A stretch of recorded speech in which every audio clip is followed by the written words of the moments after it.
Okay, so today I am making brake pads, and these are to replace the stock brake pads on the Behringer backing plates.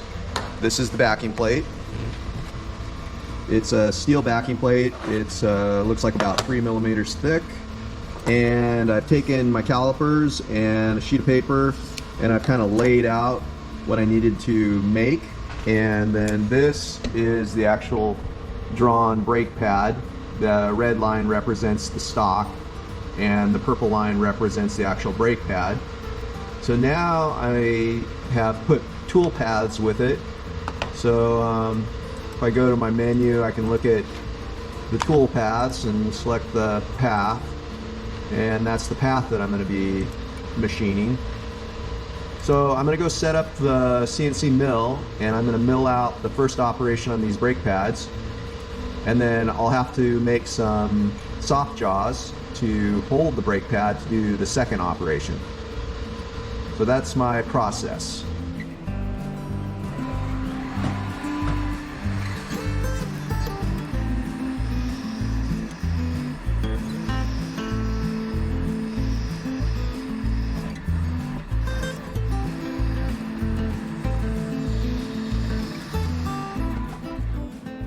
Just finished the first operation. The first operation looks like this. I made 10 brake pads.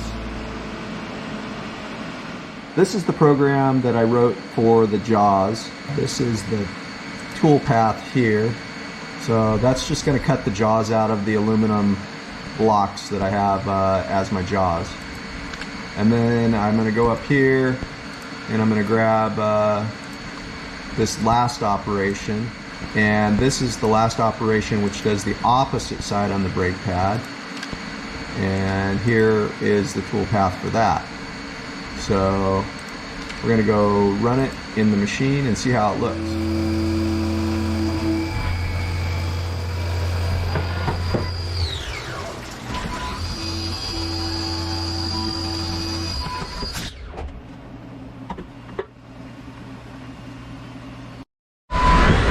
We're up and running.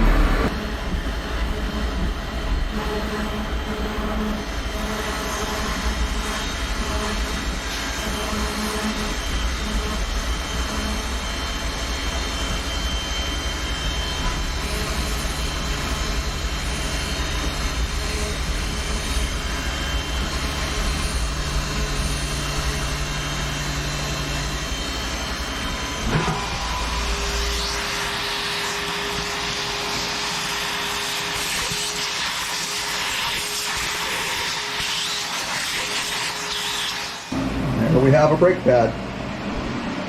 Goes on the backing plate like so. It actually clips into place so that when we glue it, it won't fall off. We use a high temperature glue. The glue cures at 425 degrees for 80 minutes. And then this backing plate and brake pad will be one piece. So I'm almost done. I got a few more to go. I'm making extras.